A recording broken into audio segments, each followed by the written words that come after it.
All right, good afternoon, everybody. And on the East Coast, and good morning to our colleagues on the West Coast. My name is Ruben Rotman. I'm the president and CEO of the Network of Jewish Human Service Agencies.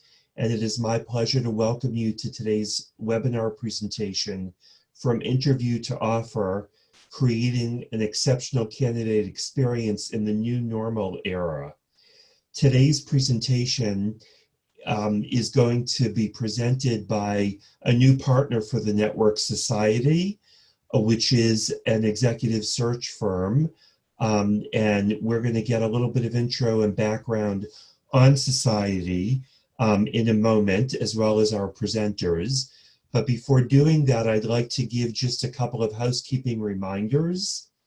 The first is that today's session will be recorded, and the recording and the slide deck will be posted on the members portal of our website tomorrow.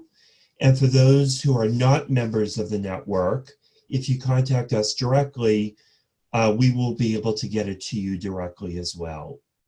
In addition, there's a Q&A feature at the bottom of your screen. We encourage you to post questions in that box. And toward the end of the presentation, time will be available, will be allocated to take questions and have a little bit of a discussion. I want to thank the members of our HR affinity group for their hosting of today's webinar. And it's my pleasure now to introduce Jeff Lev, who is the COO of JFS Detroit and the chair of the HR Affinity Group. Jeff will introduce the presenters for today's session and give a little background on Society as well. So with that, I turn it over to Jeff. Thanks, Ruben. Good morning, good afternoon, maybe even good evening for some people. As Ruben mentioned, we're pleased to have Society join us. Society is a global executive search firm and certified B Corporation. They solve recruitment challenges for responsible businesses and purpose-driven organizations on a retained basis. From their offices in the UK and the US, they handle appointments based all over the world, with 10% of their profits going toward funding the work of the Society Foundation, an independent charity dedicated to tackling issues of workforce inclusion. Society is a passionate supporter of equality of opportunity and genuine believers in the value and importance of diversity. And from Society, we're lucky to have Simon Lucas and Jordan Haberfield joining us. Simon is Society's managing director and founder. He previously worked at the executive search firm Parrott Laver for nearly 7 years. He grew up in South Wales and read philosophy and politics at the University of Warwick. And just an ad lib, I love that phrasing. I wish I could say I read something in college. Simon's personal search track record includes handling vice chancellor appointments for the University of Southampton and the University of Nottingham, chief executive appointments for the English Speaking Union, Membership Solutions Limited, and the National Trust for Scotland. Jordan joined Society in 2019 as the regional director for North America.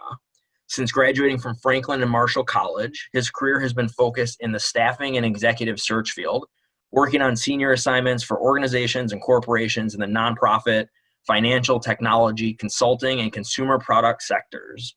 His 20-plus year career has led him to work on hundreds of searches for firms such as Deutsche Bank, Ernst & Young, Bristol-Myers Squibb, Colgate-Palmolive, SAP, Bank of America, and Unilever. Thank you, Simon and Jordan, for being here. Unmute myself. Hi, everybody. It's a pleasure being here and meeting all of you. Good morning, good afternoon, good evening. We're excited to offer this webinar over the next 45 minutes or so about creating an exceptional candidate experience in this new normal era that we've all been experiencing over the last few months. It's been challenging to say the least. So obviously we want to be able to introduce ourselves to you and have you learn more about Society, but more importantly, we want to be a resource to you in this very difficult time and help you in any way that we can to grapple with this new normal environment. As Jeff graciously mentioned, we are with Society. We are a retained search firm. We have a very unique model in which we work on a fixed fee. as opposed to a percentage of base, and it's a very low fixed fee typically. We're a B corporation, and we run our own foundation, which is wonderful that we are able to give back. But really, you know, the current state of your industry and everyone's industry for that matter is very challenging at this time. It's high unemployment, very difficult financial and operational issues that we're all dealing with, potential for redundancies. But frankly, you can't run your agencies without having key leadership in place. So there is a certain amount of hiring that's going on within all of these organizations to make sure that they have the right people in place to help with stability and help with growth. But we have to do it in a new way, this new normal way to help us make sure that we're identifying the best people for all of these opportunities. And that's what we're going to try and help you understand today. Next slide. There you go. So this will be in the presentation. Obviously, it'll be available as Ruben mentioned tomorrow. And keep in mind, we're going to be rattling through this in about 45 minutes. So if we're not touching on something in as much depth as you would like, please do not hesitate to reach out to me, either via email or find me on LinkedIn. I'm happy to schedule, or Simon would be happy to schedule 15 minutes, a half hour with you, and we can dive into some of this in a little more detail. We want to be a strong resource to all of you and help you with your growth.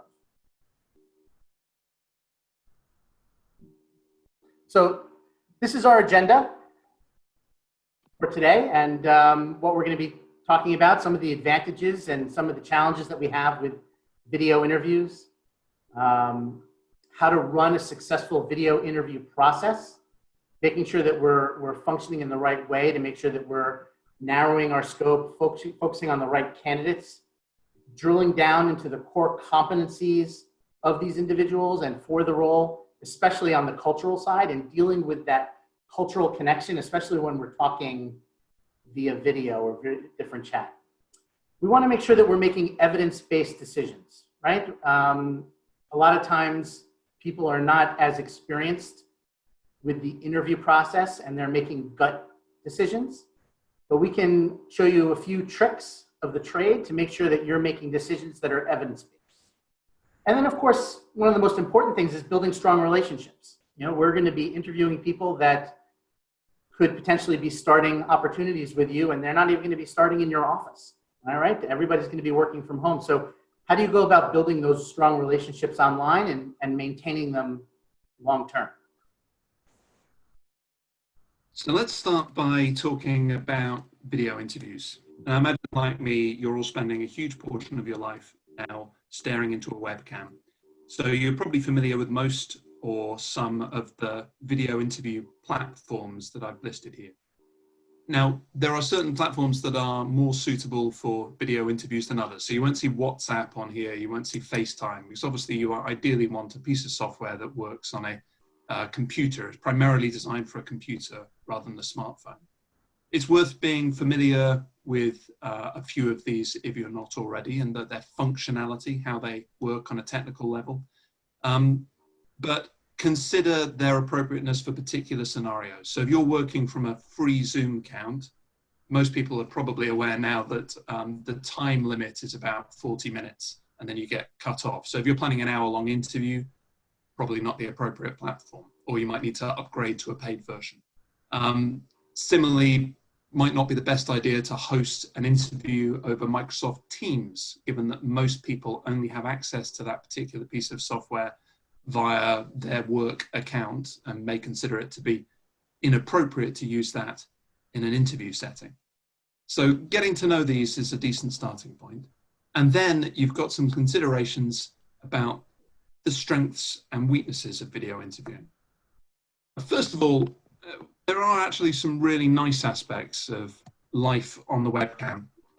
You're speaking to people mostly in their home environment, and they're talking to you there as well. So as much as it might feel a little weird to be surrounded by all your personal effects and potentially your children and your pets as well, it's more authentic. It gives you a better feel for the person on the other end. It gives them a better feel for you as well. So it starts the relationship off on a more intimate footing. Video interviews are also quick to organize, which means you can be nimble, a little bit more speedy, moving through the appointment process. And by and large, they're free these days, or at least cheap. Even a paid-for Zoom account, for example, is relatively inexpensive. And finally, these scenarios can reveal some interesting things about the candidates. So their adaptability, their technological ability as well. These can show up quite clearly in video interview scenarios. But, you know, let's not kid ourselves. There are challenges inherent with trying to assess candidates down a webcam. And the first is that it goes against evolution. It goes against the way in which human beings have established trust and got to know each other for millennia, which is face-to-face in the same physical location. You cannot, by definition, make proper eye contact on a video interview because your webcam and your screen are in different places, and so are the candidates. And eye contact is an important part of how we establish rapport as human beings. So you are rubbing against the grain a little bit, and I think it's worth acknowledging that, and that it is therefore going to be a challenge to adapt. There are also time delays built in, and the bigger the time delay, the more our human brain starts telling us that the person on the other end is less confident, that the person on the other end is less knowledgeable, maybe even that the person on the other end is lying to us. We're not used to substantial time delays in normal face-to-face conversation or even telephone conversations. So allowing for that, remembering that this is a slower medium, is also a challenge for us to overcome. And then finally, this medium throws up a whole host of additional access concerns. And I think it's vital that we're alert to that, that we remember, for example, that someone who relies wholly or in part upon lip reading will find video interviewing a minefield. And so we need to go even further in asking people whether they have any access concerns, asking people whether there are adaptations we need to make to the process in order that they can perform at their best. So what I want to rattle you through now is just a very quick checklist of some of the things that you can do to make video interviewing run really smoothly. And it starts with being absolutely crystal clear on the process. So planning and communication. You can't afford to wing it in this medium. You need to make sure that all the stakeholders involved are happy with the idea of appointing virtually. If you've got one holdout who says, no, I'll get to a certain stage in the process, but then I need to meet people face to face, it's better that you know that at the outset rather than you only discover it at the end. You need to understand how the interviews are going to be structured and who's going to be involved at each stage, and therefore how big each panel might be. And crucially, at each stage, for each interview, you need to have a chair. It can't just be a bunch of peers going into a virtual meeting room on Zoom and hoping that it'll all work out. Someone needs to be responsible. Someone needs to be the point person for telling everyone to mute themselves or rename themselves or make difficult decisions about switching to another technology platform. And it's helpful as part of that to divvy up who's going to be asking which questions as well. And Jordan will come back to that in a second. In the immediate pre-interview setup, you're looking to find a video platform that's going to work and ideally a backup plan. You want to send a diary invite to everyone involved with the connection details clearly stated in it so that no one's casting around for the relevant email in the 2 minutes leading up to the call. You want to confirm who's going to be involved. So send pictures and bios if possible, and make sure that both candidates and panel members are absolutely clear on who they're going to be meeting once they enter that virtual meeting room. And if there's anything that's going to be shared, then make sure you've got that easily to hand. So if you're asking candidates to do presentations, it's a good idea to get them sent to you the night before so that whoever's hosting the video interview can just tee up the presentation themselves with the minimum of hassle and fuss. Finally, worth doing a quick check on your environment. So that means the camera position, that means the appropriateness of your surroundings, but most important of all, it means lighting. Hopefully by this point, most people have woken up to the fact that for a webcam to get a good image of you, the source of light, or the sun, needs to be behind the webcam rather than behind you. If it's behind you, that's when you appear silhouetted. It starts to look like you're in a witness protection scheme. When the source of light's behind the camera, you're nicely lit up and everyone can see your facial expressions, which is so important. So the interview begins. How do you get off to a good start? Well, it comes down to effective chairing. So you make sure everyone's been able to join, and then you go around the virtual room and just quickly ask everyone to introduce themselves. If anyone's dialed in from a shared account, and therefore their organization name is showing instead of their name, the chair needs to ask them to rename themselves, so it's really easy for the candidates to see who's who. And if anyone isn't visible, if anyone's situation isn't appropriate, if there's extraneous noise, it's up to the chair to ask them to relocate and sort that out, and to do it at the start of the interview so it doesn't disrupt things later on.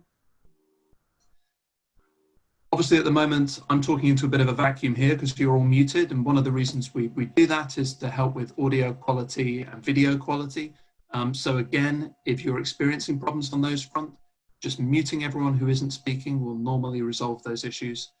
And then finally, it's a good idea for the chair to be crystal clear with the panel members and with the candidates that at the end of the interview, you want the candidate to hang up and the panel members to hang on. And that means you're not robbed of that precious time to compare notes and to contextualize at the end of the interview once the candidate has left you. All too easy in these settings for everyone just to hang up at the end of the call and that precious consultation time to disappear.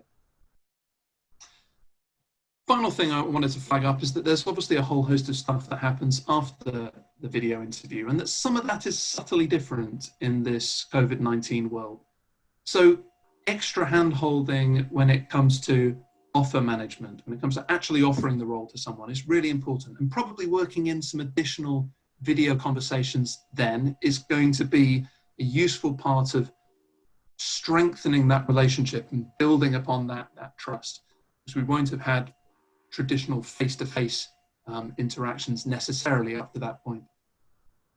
Similarly, a really detailed plan for onboarding is an absolute necessity, because none of that is going to happen organically anymore.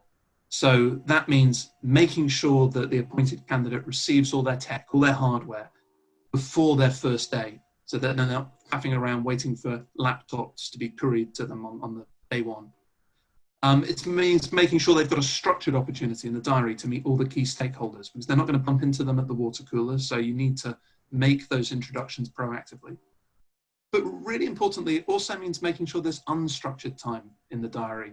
You know, Jordan and I are based on either side of the Atlantic, and one thing we do every day, 10 o'clock his time, 3 o'clock my time, is just hop on a Teams chat together with no agenda, just so that anything that we might not get a chance to pick up on elsewhere in the day has an opportunity to be surfaced. It's my favorite time of the day. Mine too, man. Good, good. So, you know, a lot of what Simon and I are going to be covering may seem very obvious, very basic, but it's really been our experience that most people don't take the time to properly prepare for the interview process and create a structure that's going to lead to successful hires. Then when you add in the fact that both you and the candidate are in a virtual setting, sitting at home, it's just a potential for even more issues, right? So preparation is key, and I'm going to try and show you how we've helped many organizations better prepare for the interview process. So the goal for this session is to make sure that you have a clear understanding of the role that you're looking to fill, and how the individual who will take that position, hopefully, will fit the key traits that make up your organization and the team that they're working on within your organization. Right? So your decision-making ability can remain very clear-headed and evidence-based, like we spoke about earlier. But what I'm presenting to you, in effect, is basically an interview process that can work in a virtual environment, or in person for that matter, that not only helps you identify and hire the strongest candidate, but in essence, what you're also doing is you're helping to create a strong internal team within your company within your organization that focuses on the key elements of success and builds on those strong interviewing skills. So we would all argue that cultural fit and values alignment in a broader sense should be at the forefront of your mind when selecting traits that you want to assess candidates against, right? And we're looking for specific kind of traits that might make up your organization as well. Obviously, within NJHSA, you all follow the values of Tikkun Olam, and that's your overall goal and your overall values that you support. But your organization internally has different traits that makes you who you are, right? And each individual team who they are. And I'll get into describing that in a second too. But really, by understanding your own internal culture, it's going to help you attract the right talent, right? Because job candidates evaluate your organization, right? And your climate. So a strong, positive, clearly defined, well-communicated culture is going to attract talent that fits. It's going to drive engagement, right? And retention. So culture impacts how employees interact with their work and your organization. Obviously, having a strong culture impacts happiness and satisfaction, right? A strong workplace culture is very important because ultimately it affects performance. Organizations with stronger cultures will outperform and are generally more successful. So it's really powerful. But cultural fit and values alignment must be more about more than likability. You need to look for evidence, and I'm going to talk you through some examples about how that can be approached.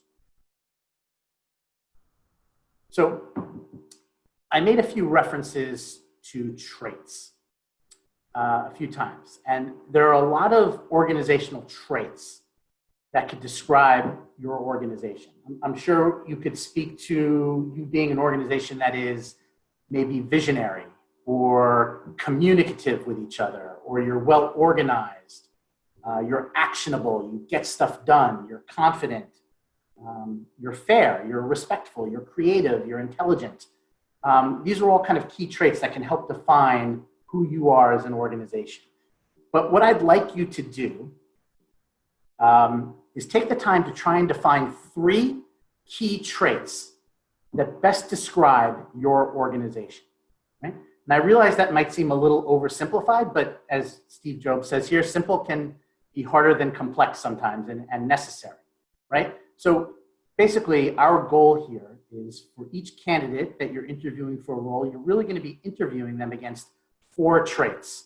One is going to be set for you, which I'll show you in a minute, but you're going to identify 3 of the 4 key traits that help define your organization and culture, right? And I'm going to walk you through a little bit of an example here, right? So these are just, for example, 4 traits that could potentially represent your organization. 3 of them might be our communication, getting stuff done. I kind of combined intelligence and creativity, and then for all of you, you are going to always be interviewing to domain experience. These 4 traits will basically drive a lot of the decision-making in your interview process, and it's going to provide a guideline for what makes a successful employee. So ideally, what's going to happen is you're going to have an open job position, and candidates are going to apply. They're hopefully going to have an initial interview with someone from HR. If you don't have an HR team for some reason, then I'm sure someone is going to take the candidates through an initial interview to see whether or not it's worthwhile for him or her to move forward to the next step. And you'll get a sense of their resume skills, compensation fit, things of that nature. So just ensuring that they're a strong fit to move forward in the process, right?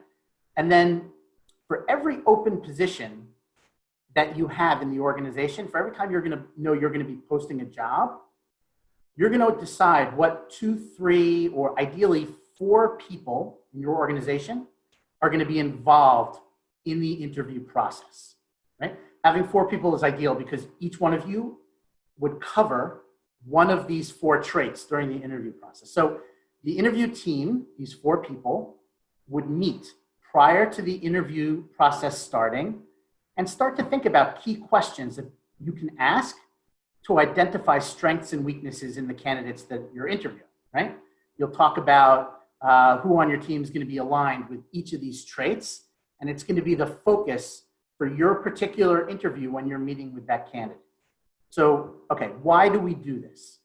What this is going to ensure is that each candidate interview is driving new information, right? You're not rehashing the same historical data from their past through every interview, which can be very boring and repetitive for the candidates, right? Remember that hopefully the HR team is going to have flushed out a lot of the basics to make sure that these candidates have now reached the level of meeting with you, right? So there's no real reason to rehash their resume and go through an overview of their prior work experience again, right? And have them tell you about what they did, 5-10 years ago.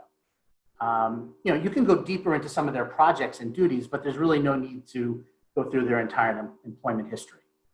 All right, so and another thing that's very important is you have to remember that each of these traits will be different for each team and on each role. So for example, if communication is a trait that is defined within your organization, right? What communication skills are for somebody, let's say on the executive team, is going to be very different for what communication might mean for somebody on the finance team or on the development team, right? Creativity skills on your marketing team is going to be a lot different than it is going to be on another team in your organization. So these are just things to keep in mind and why you need to review these skills, these traits, prior to opening each job position.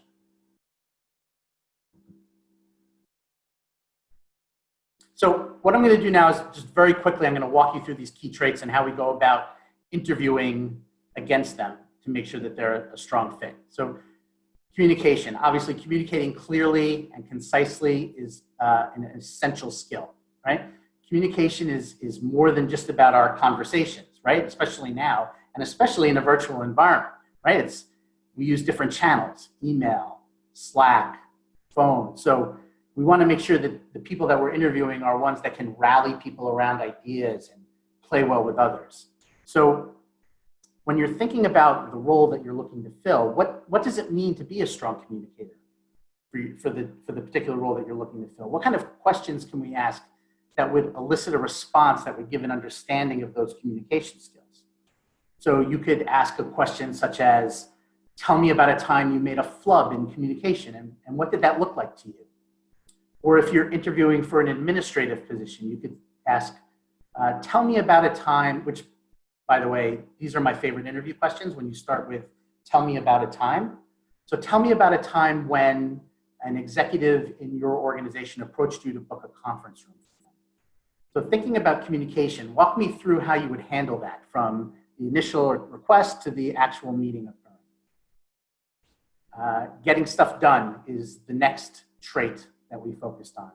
So you're looking for candidates who are able to limit their planning and simply get stuff done. Being an actionable employee is, while also being a strong team player, can be a difficult balance for some people. But somebody who can work independently and also take responsibility for their work while also working well with the team is what you would be looking for. So you're looking for people who have a track record of success, people who have initiated projects, looking to spawn new projects. You're looking for variation in projects. So people who might have worked on the same project for over 5 years might have developed a comfort zone within that particular project and aren't comfortable moving on to new things, right? Are the candidates progressively working on larger and larger projects over time? Are they learning and getting better at what they do? So you want to think about potential questions that you can ask that would be a good fit for that. So you could ask people, what are they passionate about? Have them show you what they're passionate about. You could tell them that you're an organization that prides themselves on running lean, right? Doing more with less. So they could tell you about a project that they've worked on that made their organization better, faster, smarter, or more efficient. These are all things that kind of help you understand if they're a person that could as we state, get stuff done. The next trait is around creativity and intelligence. During the interview process, you want to use this time to see whether or not the person will challenge your way of thinking with new ideas, new ways of looking at familiar situations. You want to avoid saying things to the candidate like, we've always done it that way, or we tried that once, but it didn't work. Right? You want to think about what it means to be intelligent for that particular role within that particular team.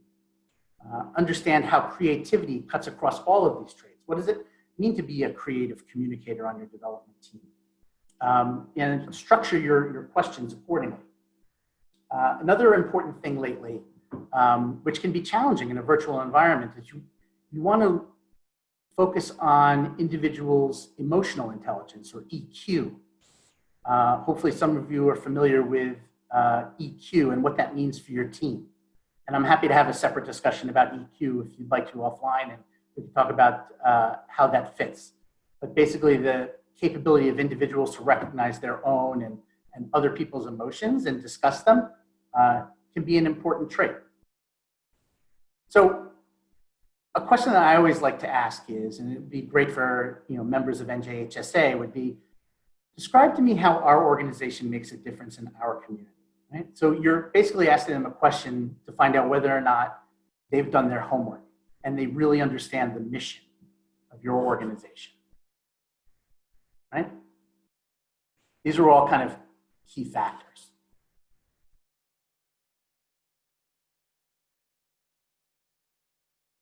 Sorry, lost my place. So finally, domain expertise.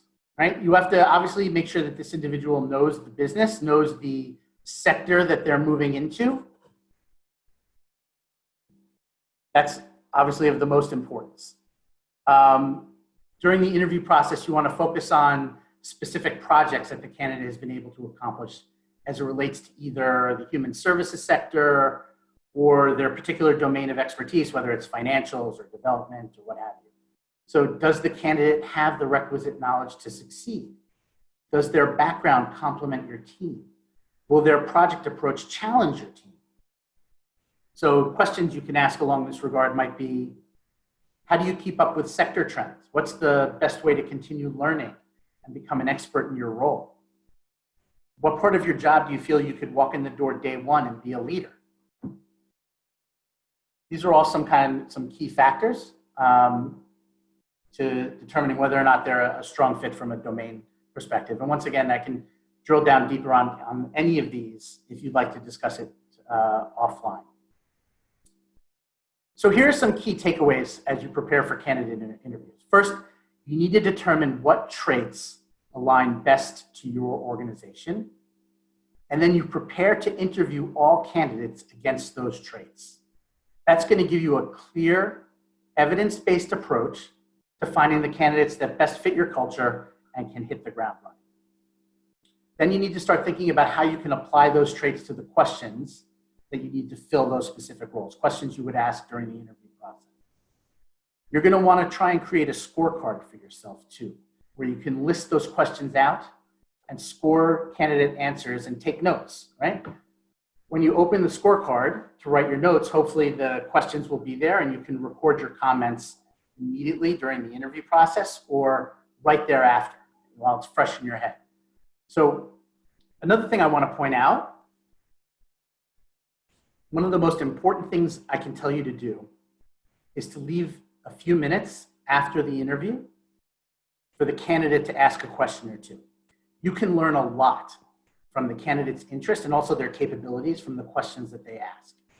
So for example, you want to be wary of a candidate who asks a question that was already answered during the interview process, right? You might be a little skeptical as to whether or not they're paying attention, right? You want to look for insightful questions about the role, about your organization, about the responsibilities for the position, right? It's going to show that the person did their homework and that they have a genuine interest, right? And as I just mentioned before, you want to make sure that you record your comments immediately during the interview process or right thereafter, because you're going to get together as a group, hopefully post interviews, so you can discuss what you've learned and make a better determination about who's a strong fit for the role.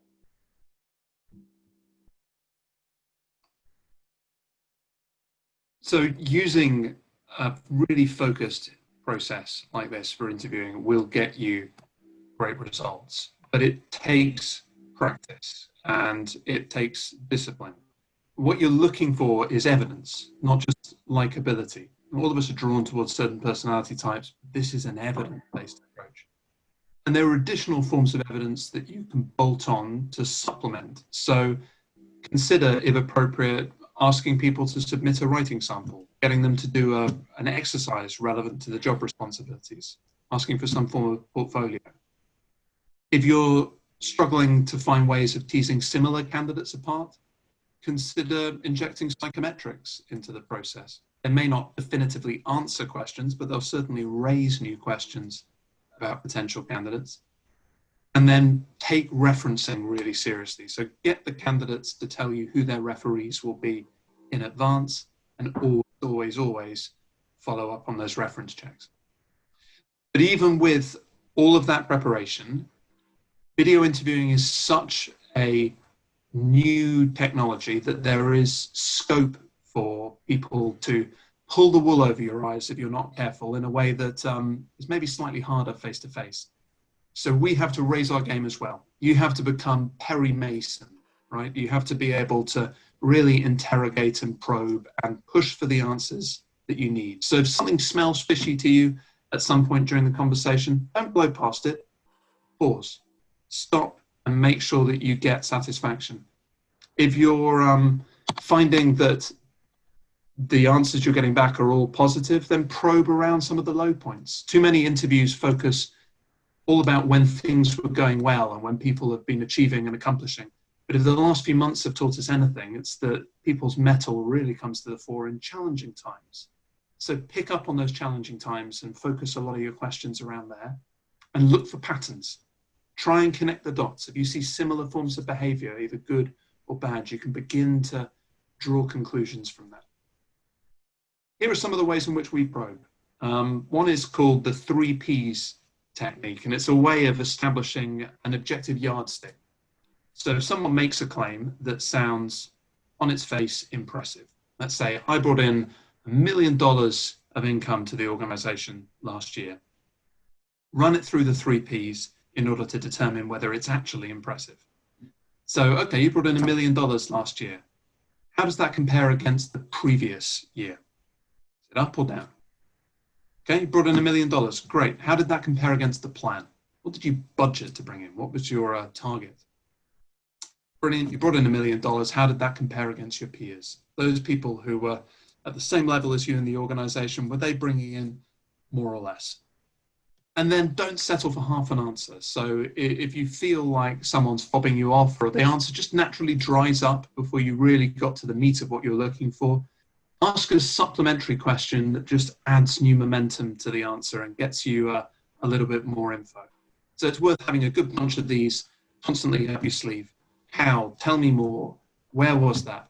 How did that manifest itself? Can you give me an example? Why do you say that? What do you mean? Can you unpack that for me? Any good interviewer has a whole bunch of those. They're not really questions in and of themselves, but they just keep the momentum of the answer going and make sure that you get the goods at the end of the day.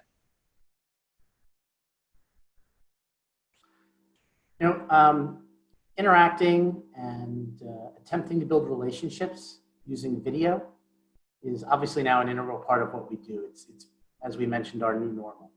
And despite having a lot more experience and familiarity with video communication, many of the job candidates, and frankly the interviewers as well, still find interviewing over video can add an additional layer of social anxiety to an already vulnerable period, right? Having an interview can be a very stressful moment. So understand that people want to work with colleagues that they know, that they like, and that they trust. So when building professional relationships with people online, consider the interaction of 3 key qualities, and that's transparency, likability, and credibility. Transparency lets people get to know you. Likability reflects their interest in you, and credibility builds trust. So candidates should be displaying those same qualities when they're having conversations with you. It's what you should be looking for. So how do you demonstrate those qualities in a virtual networking environment so you can build strong, enduring relationships? The first step actually takes place before the interviews even begin, and that's building your brand through your bios. And once again, this might seem obvious, but before you even get into the interview stage with candidates, you know that they are looking online to learn more about you, your past experiences, your interests, etc. And online, your bio can take a lot of forms. Obviously, you have a LinkedIn profile. Maybe not obviously, not everyone has a LinkedIn profile that's in detail, but you have a LinkedIn profile summary. You have Twitter bio. And what you need to do is infuse your online bios with humanity. Your social media bios are basically longer versions of your typical pitch you use to connect with people in the real world. But it's really a soliloquy in a sense. It needs to be a story so that the reader will want to get to know you and learn more about you. So you have to try not to be coy, try not to be guarded. You have to be direct, and you have to be human. Include your values, include your points of view, make it likable, share your passions and your differentiation, your secret sauce, if you will. Make it more than just the details about your role and your responsibilities. That's boring. Candidates want to know about you. They're going to be working with you for a big portion of the day, and they want to know who they're working with. So your LinkedIn profile summary will likely be the most read version of your bio. So when writing it, try to focus on the first 2 or 3 sentences that you write. Although sometimes that's really all the candidate can see or all that they're going to focus on to move forward. So that's really, make sure you put a lot of focus on the first sentence or 2. The second step is to select a background behind you during the video process, the video interview, that represents you, right? So the background behind you has a significant impact on the visual experience of the candidate, and it weighs heavily on their first impressions. And we all know how important first impressions are. Avoid having a messy background, a messy environment, having household items that make your surroundings look a little too casual, but not a blank wall either. That's a lost opportunity. Take advantage of the chance to express something about your personality, and be aware of how the candidate is expressing his or her environment. That provides you a look into their personality as well. Thirdly, your space from the camera. You want to make sure that you leave space for hand gestures, right? So being able to effectively see a person's body language and the gestures has a large bearing on our ability to build a human connection. Video interviews can allow for this form of interaction if you position the camera properly. So generally speaking, you want to set the camera at eye level, and it's close enough that you can see pretty much from the upper torso up. And that fills the center part of the screen. It leaves just enough room around the perimeter for you to speak and use hand gestures. Not that I would always do this, but you want to have the comfortability to speak with someone and see how they're sitting natural. You don't want to sit unnaturally frozen in front of the camera, right? You want to incorporate your usual body movements that you would use when you're having a natural conversation with someone. Step 4, practice posture and eye contact, right? Keep in mind that as the interviewer, you're being assessed by the candidate. So you're assessing him or her just as equally. So to any little cues,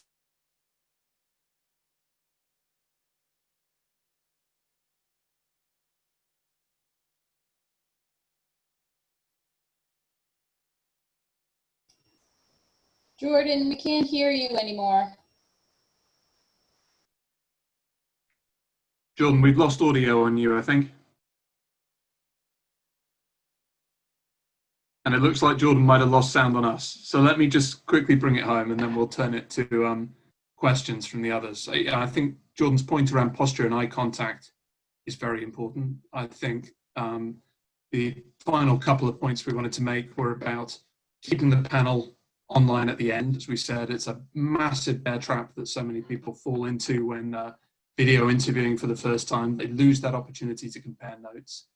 And then finding ways of injecting a bit of the personal into the dynamic. So just remembering that you you are naturally by this medium robbed of all those opportunities for small talk.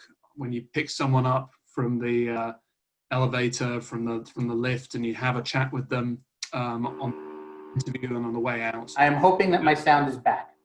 You're back, Jordan. I took over from you, if it's all right, and just finished off the last few points because we lost you for a couple of minutes there.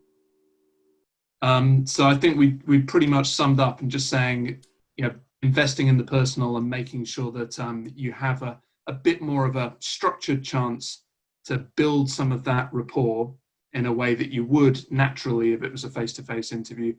All of that just helps take the interview process and really turn it into a process of building relationships, which is what you need if you're looking ultimately to offer someone a role. And with that, I think that's probably enough talking from the two of us, and we'll throw it back to you, Jeff, if you've been keeping an eye on the comments. If there are any questions, we'd love to have a go at answering them.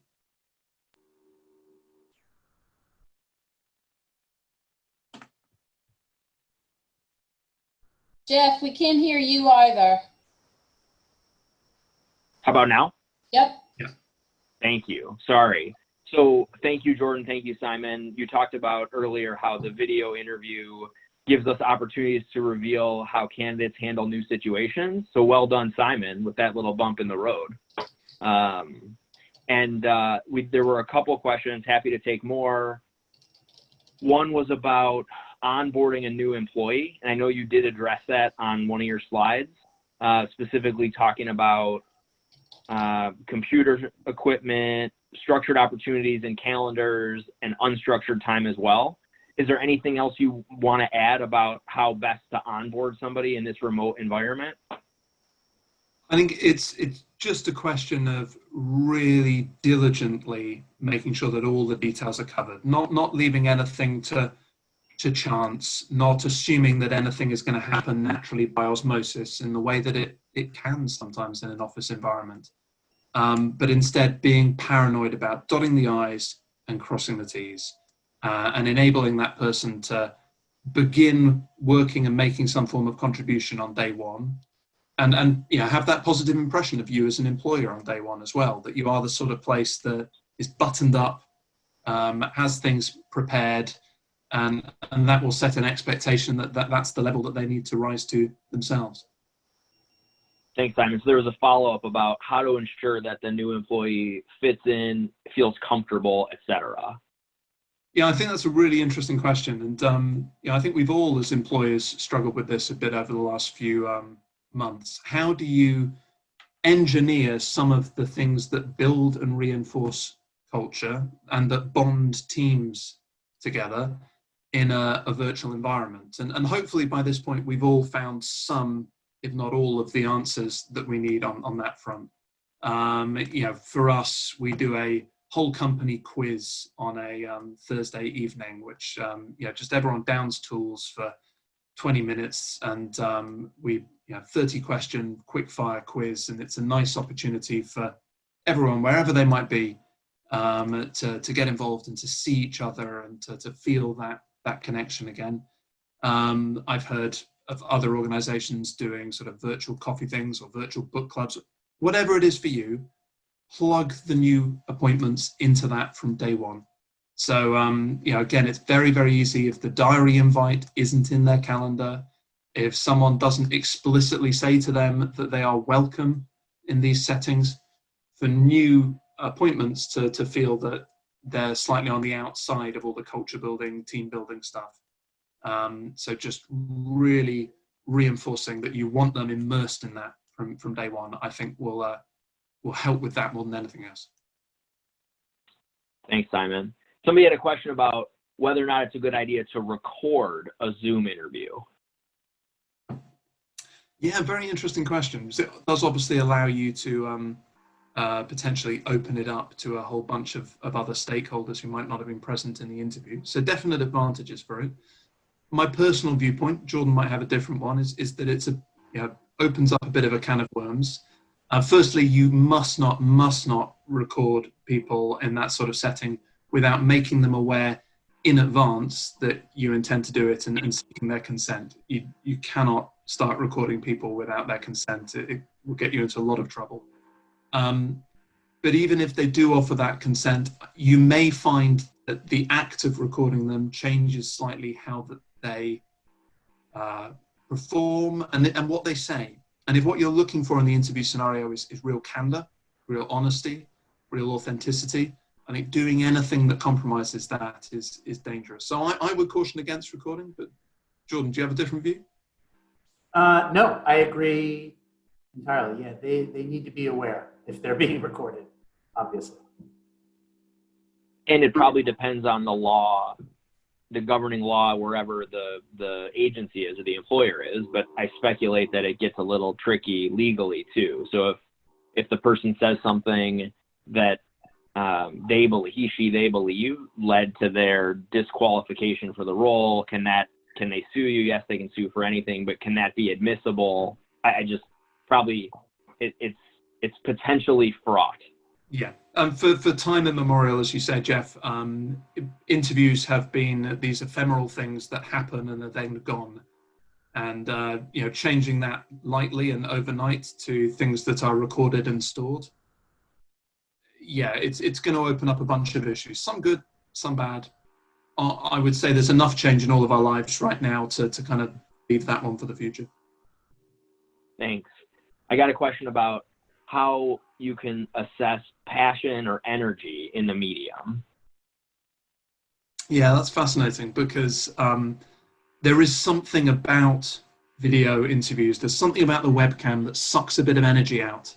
And I think that's why so many people have reflected that the experience of spending all day on video conferences is way more tiring somehow than the experience of being in face-to-face meetings for a day. So, if you find yourself on a video call with someone who is projecting a decent amount of energy, if you can feel that coming to you through the webcam, you can normally add 20% on top of that, in my experience, when you actually meet them face-to-face. People are almost always bigger personalities than they appear in the little rectangle of a video call. So just making that allowance, adding 20% for the real flesh and blood human would be my general rule of thumb. And steering the conversation towards areas, if you're not getting much passion from them, steering the conversation towards areas where you would expect them to be able to exhibit some passion is usually a good way of revealing it. If you talk to someone about their pet project or their greatest achievement and their eyes don't light up, then even then a video camera, that's telling you something. I also like what you said about putting enough distance between you and the webcam so people can see your gestures and more of that three-dimensional, or as three-dimensional as is possible perspective. Yeah. There's also more opportunity for distractions when we're working from home. So, you want to look to see that people are engaged with you. They're not distracted by different things that might be happening. You can even have technical issues like I just had, right? So, things happen and you have to be able to roll with the punches. But if they're engaged and they're excited about the questions that you're asking them about and that passion is coming through, you'll be able to see that in a virtual environment. Yeah. And take solace from the fact that if you've got doubts for any reason, you can organize another video call, the next day, later that afternoon, if you want to. None of the complexity of asking someone to come back to your office and them having to, find travel time in the diary and all the rest of it in this new video interviewing world. You can be much more nimble. And so, play to that advantage. I found it allows people to participate who ordinarily would not have. So, you can bring more people into that panel and nobody has to drive across town and nobody has to rearrange their schedule. So sometimes it allows you to create a panel that's more tailored for the role itself. Yeah, no, that's 100% right. But my only caveat to that would be remain alert to those possible access problems. Sure. For those who are hard of hearing, this is a nightmare scenario. Sure. For all host of reasons, those who don't have a suitable environment from which to video interview may feel rather inhibited in this medium. Just it's important to keep an eye on that. Sure. So I don't have any more questions here. We have a couple more minutes. So maybe we have time to take one more question, if any come through. Wait time. 3, 2, 1. Okay. So I want to thank Simon and Jordan for this presentation. We got a little bit of everything. We had some technical difficulties. We had some improvisation. So you guys definitely embodied the message that you shared here. On behalf of everyone in the network, we really appreciate the time. The slides and the recording for this webinar will be available on the website in the members portal. If you're not a member and you want the recording, you can email Karen Rosen, and I'll put her email address in the chat here.